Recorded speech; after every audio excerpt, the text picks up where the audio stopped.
आज आप बगैर फ्रिज, बगैर बिजली, बगैर बर्फ के मटके में ही पानी ठंडा करने की ऐसी अनोखी टिप देखकर हैरान हो जाएंगे।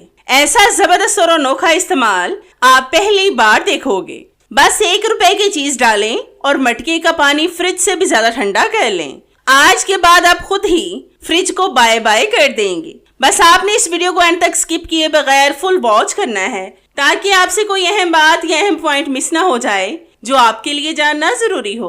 तो चले जल्दी से शुरू करते हैं अपनी पहली टिप बिना टाइम को जाया किए। बिस्मिल्लाहिर्रहमानिर्रहीम। आपने अक्सर नोट किया होगा कि अब बहुत सारी चीजें मार्केट में ऐसी आ गई हैं जिनमें मिलावट होने लगी है। उन्हीं चीजों में चाय की पत्ती भी शामिल है। आजकल हर घर में चाय का इस्तेमाल किया जाता है, लेकिन इसमें लोग बहुत ज्यादा मिलावट करने लगे हैं। आज मैं आपको एक बहुत आसान सी टिप बताऊंगी जिससे आप मिनटों में टेस्ट कर लेंगे कि इसमें मिलावट है या नहीं। तो यहाँ पर 2 बॉल में मैंने अलग अलग शॉप से चाय की पत्ती ली है। इन दोनों में से मैं थोड़ी थोड़ी सी चाय की पत्ती अपनी हथेली पर डालकर टेस्ट कर लूंगी। आपने 2-3 कतरे पानी के भी ऐड करने हैं और इसको अपने थंब की मदद से मस लें।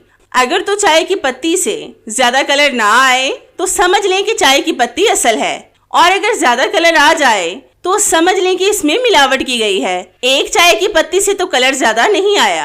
अब हम दूसरी को ट्राई करके देखते हैं। इसका टेस्ट भी आपने सेम तरीके से करना है, चाय की पत्ती और पानी डालकर। आप देख रहे हैं कि इस चाय की पत्ती ने कलर बहुत ज्यादा छोड़ा है, मतलब इसमें कलर की मिलावट की गई है। ये कलर वगैरह भी हमारी सेहत के लिए अच्छे नहीं होते, इसलिए इस तरह की चाय की पत्ती को दोबारा से इस्तेमाल ना करें, क्योंकि ये आपकी सेहत पर बुरे असरात भी छोड़ सकती है।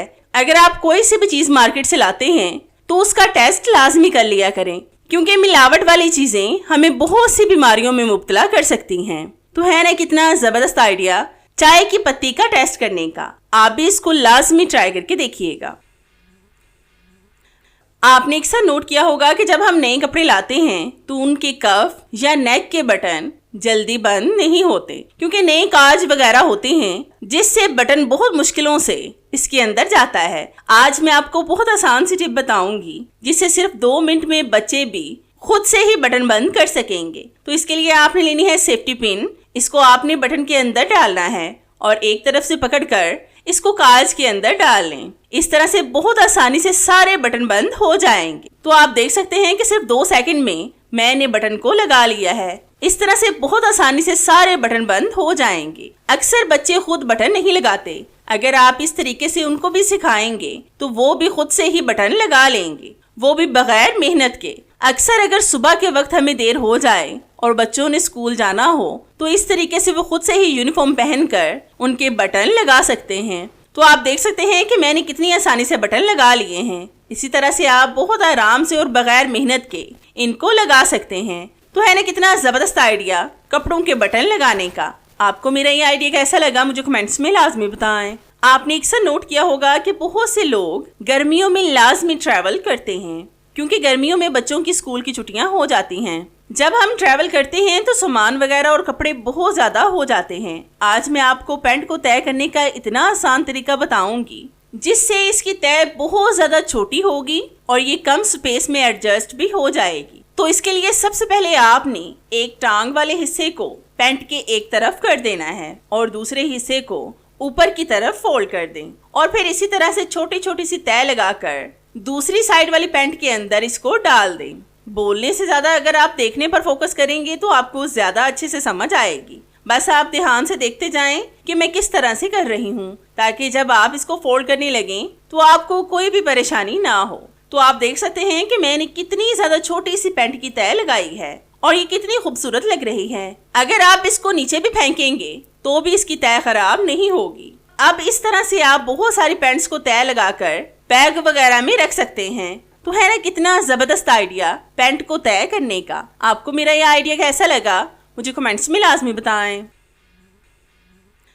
आपने अक्सर नोट किया होगा कि जब हम ब्रेड घर में लाते हैं तो अगर ये 1 से 2 दिन पड़ी रहे तो खुश्क हो जाती है। अब अगर ये खुश्क हो जाए तो ज्यादातर लोग इसको जाया कर देते हैं। आज मैं आपको ब्रेड को ताज़ा रखने की टिप बताऊंगी जिससे ये बिल्कुल ऐसी हो जाएगी जैसे आपने ताज़ा खरीदी हो। तो इसके लिए जिस भी ब्रेड को आपने ताज़ा करना हो उसके ऊपर आपने पानी को स्प्रिंकल करना है। फिर आपने लेना है एक कागज, ये तो हम सबके घर में मौजूद होते हैं। इसमें आपने इसको रख कर कवर कर देना है और कागज के ऊपर भी पानी को स्प्रिंकल कर दें। ब्रेड वगैरह भी आजकल बहुत ज्यादा महंगी हो गई हैं। हमारा दिल ही नहीं करता कि हम इनको जाया करें। मैं अक्सर अगर ब्रेड बच जाएं तो इनसे ब्रेड क्रम्स बना लेती हूँ, मतलब बिल्कुल भी इनको जाया नहीं करती।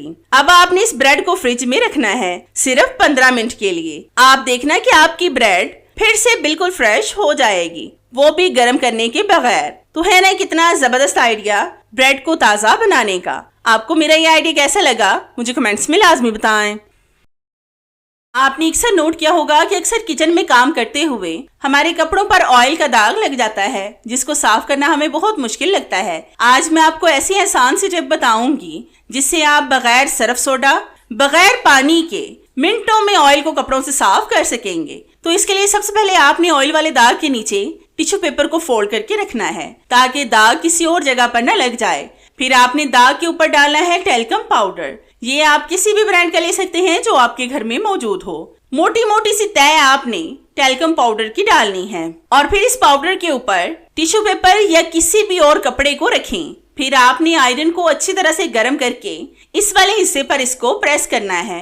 अगर आप दाग वाले हिस्से पर आयरन को रख कर छोड़ना चाहें तो थोड़ी देर छोड़ भी सकते हैं। आप देखना कि मैजिक की तरह दाग साफ हो जाएगा। तो 1 से 2 मिनट हो चुके हैं। अब मैं आपको दाग चेक करवाती हूँ। आप देखेंगे पाउडर कितना ज्यादा सख्त हो गया है। इसने सारे ऑयल को जज्ब कर लिया है और दाग ऐसे गायब हुआ है जैसे कोई मैजिक हो। तो है ना कितना जबरदस्त आइडिया बगैर मेहनत, बगैर पानी और बगैर सर्फ सोडा के दाग को खत्म करने का। आप भी इसको लाजमी ट्राई करके देखिएगा। अक्सर ऐसा होता है कि जब हम नया मटका घर में लाते हैं तो वो थोड़े दिन तो पानी ठंडा देता है, इसके बाद फिर से वो ज्यादा पानी ठंडा नहीं देता। आज मैं आपको पुराने मटके में पानी ठंडा करने की टिप बताऊंगी जिससे आपका पानी फ्रिज की तरह ठंडा रहेगा। तो इसके लिए सबसे पहले आपने 1 टेबलस्पून नमक का स्कॉच ब्राइट पर डालकर मटके को बाहर से रब करना है। अक्सर जब हम मटके का ज्यादा इस्तेमाल कर लेते हैं तो इसके पोर्स बंद हो जाते हैं। अगर आप बाहर से नमक के साथ मटके को रब करेंगे तो इसके बंद पोर्स खुल जाएंगे और ये पानी को ठंडा कर देगा। बहुत से लोग हर साल मटके को चेंज करते हैं और नया खरीद कर लाते हैं, लेकिन इस टिप से आप 10 साल पुराने मटके का भी इस्तेमाल कर सकते हैं। इसमें पानी बिल्कुल ठंडा रहेगा। अब आपने करना ये है कि इस मटके में पानी डालकर इसके अंदर भी 1 टेबलस्पून नमक का इस्तेमाल करना है। नमक मटके को अंदर से भी मुकम्मल ठंडा कर देगा। मटके के अंदर आपने हाथ के साथ रब नहीं करना, बल्कि इसको पकड़कर अच्छी तरह से शेक करें सिर्फ 1 मिनट के लिए। नमक अंदर से मटके के पोर्स को खोल देगा, जिससे फिर आपके मटके का पानी बिल्कुल ठंडा रहेगा। अब आपने इसको टैप वाटर के साथ अच्छी तरह से अंदर और बाहर से वॉश करना है। तो मैं इसको वॉश करके फिर आपको दिखाती हूँ। टैप वाटर से हमने इसलिए इसको धोया है क्योंकि वहां पर पानी ज्यादा आता है। खुले पानी से आपने इसको लाजमी धोना है। तो अब ये मटका ठंडे पानी के लिए बिल्कुल रेडी हो गया है। अब मैं आपको बताती हूँ कि फ्रिज जैसा ठंडा पानी हम मटके में कैसे कर सकते हैं। गर्मियों में हम अक्सर एयर कूलर का इस्तेमाल करते हैं और कूलर के पैड्स भी चेंज करवाते हैं। पैड वही होते हैं जिसको हम खसें भी कहते हैं। कूलर की खस हम इसलिए चेंज करते हैं कि पानी खसों पर गिरता रहे, जिससे ये ठंडी रहें और कूलर का पानी भी इन्हीं की वजह से ठंडा रहता है और फिर कूलर से ठंडी हवा आती है। इन्हीं पैड्स को हम मटके पर लगाएंगे। आपने इनको लगाने के लिए किसी भी धागे का इस्तेमाल करना है। मैं यहाँ पर नलकी के धागे का इस्तेमाल करूंगी। बस इसको रखकर इस पर धागा लपेटते जाएं। एक दफा अगर आपने इसके ऊपर इनको लगा लिया फिर आप बेफिक्र हो जाएं, क्योंकि आपकी जान फ्रिज के पानी से छूटने वाली है। अब बिजली जाए या कोई और मसला हो, आपको पानी अब ठंडा ही मिलेगा। तो मैं सारे मटके पर इसको लगाकर फिर आपको दिखाती हूँ। तो आप देख सकते हैं कि मैंने अच्छी तरह से मटके पर पैड को लगा लिया है। आपने इस पैड को भी गीला रखना है। इनकी वजह से ना आपको रेत की जरूरत पड़ेगी और ना ही बर्फ की। आपका पानी फ्रिज की तरह ठंडा रहेगा। तो मैंने इस मटके को पानी से भर लिया है। अब मैं 1 घंटे के लिए इसको ऐसे ही छोड़ दूंगी और फिर गिलास में पानी डालकर आपको इसके रिजल्ट चेक करवाऊंगी। तो 1 घंटे के बाद मैं आपको दिखाती हूँ। तो हमारा 1 घंटा हो चुका है। अब मैं आपके सामने मटके से पानी डालकर आपको दिखाती हूँ। तो ये देखें, ग्लास से आपको लग रहा होगा कि पानी कितना ज्यादा ठंडा हो गया है। इस टिप से आप बगैर फ्रिज, बगैर बर्फ और बगैर बिजली को खर्च किए पानी ठंडा कर सकते हैं, जिस पर आपके पैसे भी खर्च नहीं होंगे। तो है ना कितनी जबरदस्त और आपके फायदे की वीडियो। ये वीडियो मेरी आपको कैसी लगी मुझे कमेंट्स में लाजमी बताएं। मुझे आपके फीडबैक का इंतजार रहेगा। तो चले मिलते हैं अपनी कैसे ही और जबरदस्ती और आपके फायदे की वीडियो में। तब तक के लिए इजाजत चाहते हैं। अल्लाह हाफिज।